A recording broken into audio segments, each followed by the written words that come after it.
ಮಾಡ್ತಾ ಇದ್ದೀನಿ. ವಿಷಯ ಏನಪ್ಪಾ ಅಂದ್ರೆ, ನಮ್ಮ ಬಡವರ ಮಕ್ಕಳು ಬೆಳಿಬೇಕಂಡ್ರಿಯ ಸಿನಿಮಾದ ನಿರ್ಮಾಪಕರಾದಂತಹ ನಮ್ಮ ವೆಂಕಟೇಶ್ ಸರ್ ಅವರ ಒಂದು ನೇತೃತ್ವದಲ್ಲಿ ನಮ್ಮ ಬಡವರ ಮಕ್ಕಳು ಬೆಳಿಬೇಕಂಡ್ರಿಯ ಚಿತ್ರದ ನಿರ್ದೇಶಕರಾದಂತಹ ಮಂಜು ಕವಿ ಸರ್ ಡಿ ಬಾಸ್ಗೋಸ್ಕರ ಒಂದು ಗೀತೆಯನ್ನು ಬರೆದಿದ್ದಾರೆ.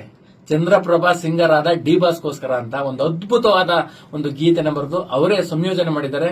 ಈ ಗೀತೆನ ನನ್ನ ಕೈಲಿ ಫಸ್ಟ್ ಆಡಿಸಿದ್ದಾರೆ. ಚಂದ್ರಪ್ರಭಾ ಸಿಂಗರ್ ಆದ ಡಿ ಬಾಸ್ಗೋಸ್ಕರ, చంద్రప్రభా సింగారాధా డి బాస్కోస్కర, డి బాಸ್ అంటే చాలా నాకు పిచ్చి ಪ್ರೇಮರಾ. ಸಂಯೋಜನೆ ವಿನು ಮನಸ್ರವರು ಬಹಳ ಅದ್ಭುತವಾಗಿ ಮಾಡಿದ್ದಾರೆ. ಈ ಗೀತೆ ಇದೇ ತಿಂಗಳು 20ನೇ ತಾರೀಕು ಸಂಜೆ 5:20 MK ಆಡಿಯೋದಲ್ಲಿ ಬಿಡುಗಡೆ ಆಗ್ತೈತೆ. ಎಲ್ಲರೂ ನೋಡಬೇಕು, ಲೈಕ್ ಮಾಡಬೇಕು, ಶೇರ್ ಮಾಡಬೇಕು, ಕಮೆಂಟ್ಸ್ ಮಾಡಬೇಕು ಅಂತ ನಾನು ಈ ಮುಖಾಂತರ ಕೇಳ್ಕೊತೀನಿ. ಇದೇ ಫಸ್ಟ್ ಟೈಮ್ ಮಾಡಿದ್ದೀನಿ ಡಿ ಬಾಸ್ಗೋಸ್ಕರ. ಏನೇ ಸಣ್ಣ ಪುಟ್ಟ ದೋಷಗಳಿದ್ರು ದಯಮಾಡಿ ಕ್ಷಮಿಸಬೇಕು ಅಂತ ಈ ಮುಖಾಂತರ ಕೇಳ್ಕೊತೀನಿ. ಜೈ ಡಿ ಬಾಸ್.